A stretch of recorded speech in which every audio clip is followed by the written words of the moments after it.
My name is Taffy, and I love Regular Show.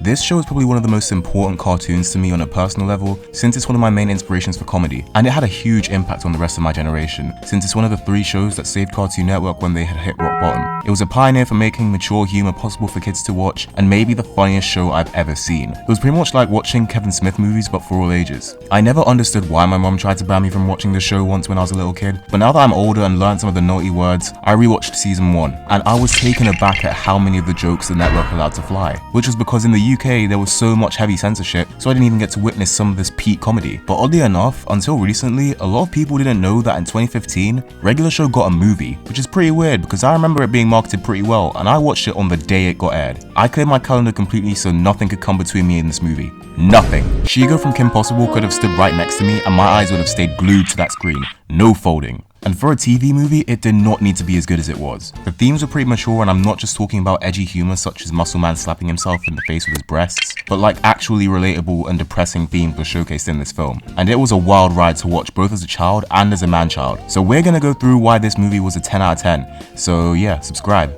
Also, one thing to note is, yes, this movie is a time travel movie, and the day they go back in time is May 28th, which is crazy because the day I recorded this intro to this video was May 28th as well. So yeah. So if you've seen Regular Show, then you're no stranger to the fact that this show never treats its audience like babies. I can't remember the writers using fart jokes that much, but in this movie they didn't just use slightly edgy humor to carry the runtime like they would in an episode. They made this flick sad and heartwarming and suspenseful.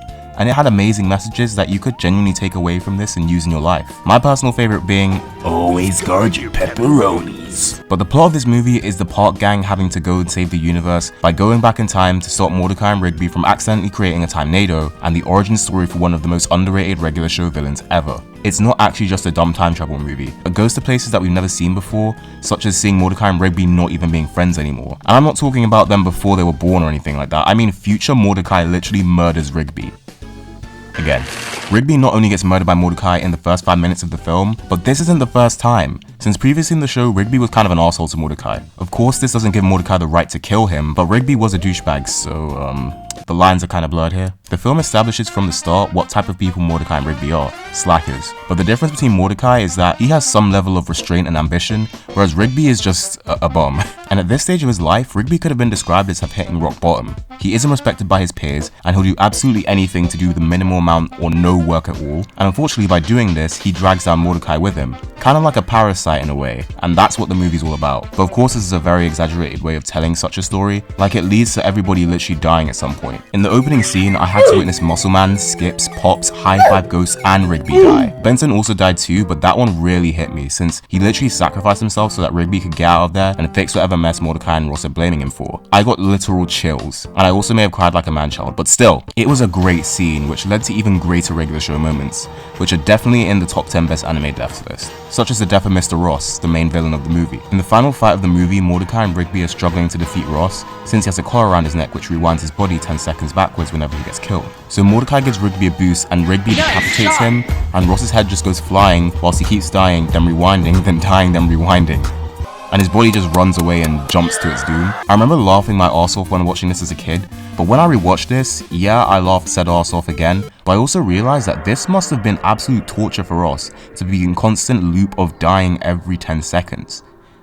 Then I continued to laugh like Kira. But although this movie seemed to be very supernatural, and I dare say Regular Show-esque, by having everything start off with the guys lying about why they were late to work, all then escalating to the point of them time traveling. The movie also follows another one of Regular Show's core principles for its success, its relatability. Now sure, I haven't murdered a whole park crew before, I'm still working my way up to killing the third groundskeeper, but this movie does have a lot of scenes which a lot of people can relate to, such as Rigby's rejection letter. Now I'm what you'd call a youngling, which means I haven't been rejected by university yet, but I have definitely been rejected in many different situations, and I know that some of you guys have too. By the way, funniest rejection in the comments gets $5. But seeing a person not only get rejected, but see the others around them excel above them, definitely can be a story that resonates with many. And although Rigby's retaliation to this is very screwed up, his desperation to not lose his friend is also something very hard to watch. I do think they went to rather extreme lengths to show Rigby's desperation and his terrible thought process, but it definitely puts forth a message that anybody can understand, such as being held back by the crowd you hang around with, whilst also telling us that success isn't everything in the world, which is why I want to talk about Mordecai for a bit, who is a character who the internet has been roasting for the past 4 to 5 years, but I'm not even going to talk about the version you think.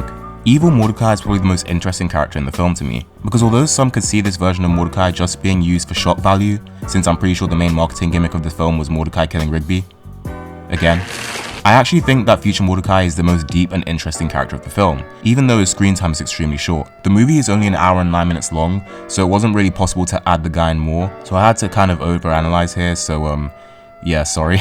But future Mordecai is not the same person we're used to seeing. He clearly doesn't seem to enjoy living anymore. He sinks so low to the point where he orders the death of the people he once formerly could have described as family, but then works for someone who has no regard for his life. But why?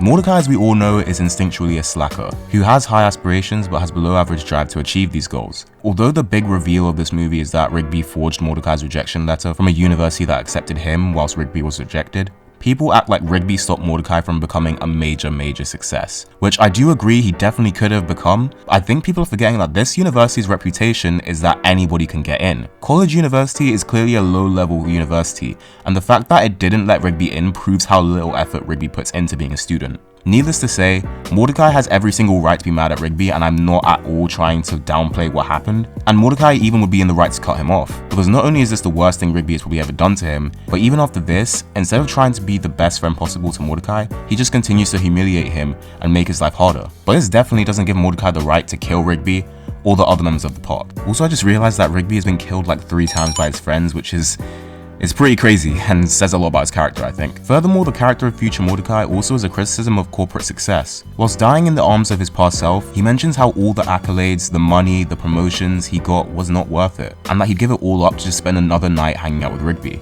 Although this was played off slightly as a gag, it also has a lot of subtext behind it. Everyone is hungry for success, whether it's in the form of riches or gaining respect from people or to seek power. But at the end of the day, gaining these things means nothing if you aren't happy.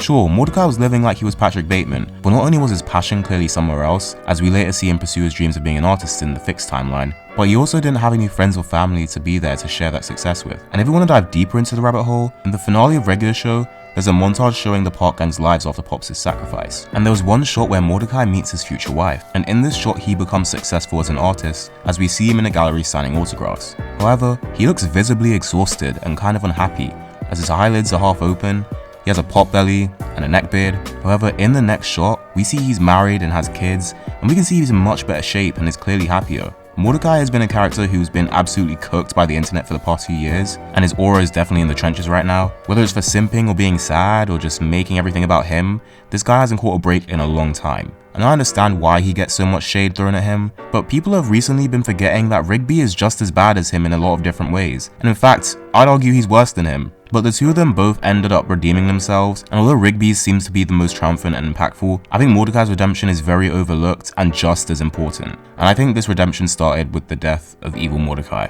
However, one weird thing about this movie is that it barely impacts the lore of the entire series, and feels kind of like it held no value at all, such as Mordecai and Rigby's friendship lasting the way it did because of Rigby forging the rejection letter.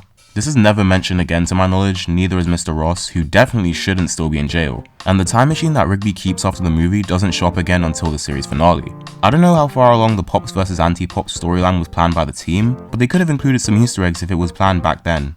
I mean shit, Thomas is completely excluded from the film, which disappointed me because Tecmo shows up in the final fight and Thomas doesn't at all, even though he's literally a super spy and his expertise would be of great use. But all in all, I think this film is an essential part to the Regular Show story and deserves more exposure.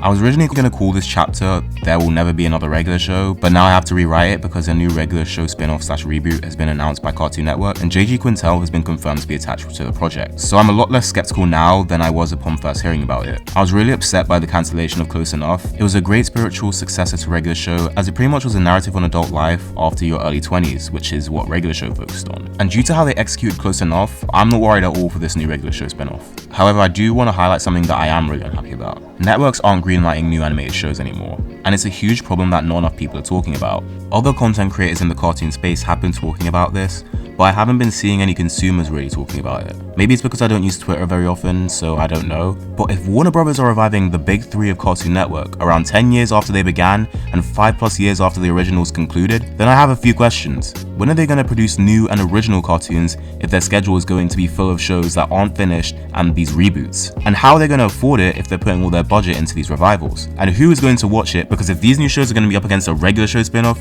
an Adventure Time movie, and a Gumball revival, then obviously people are going to have the big three in their priority. Look, I love regular show, Adventure Time, and Gumball. These shows are the reason why I'm into making animations in the first place, and it was even once my dream to make a show for Cartoon Network. But the problem is that Warner Brothers clearly does not care about making new cartoons, they care about making money. And this argument could be applied to a lot of networks and other companies right now. This has led to the indie animation space being filled with pilots and web series which are all great, and that we should all go and support. But seriously, these people deserve a budget to tell their stories and produce it on a consistent basis, but the studios don't give a shit, hence why these people are forced to take it into their own hands. And unfortunately, these people aren't able to always have this as their full-time job, because the money isn't exactly that secure or always going to be that good. I pray that this changes so that creators can get a chance to create their stories without having to go near broke by working a job and producing their series and films on the side, because I think that it should go without saying that they deserve better. The network gave JG Quintel a chance, and that's how we got one of the most beloved cartoons of all time. So if they want to repeat that, they're gonna have to take on new shows.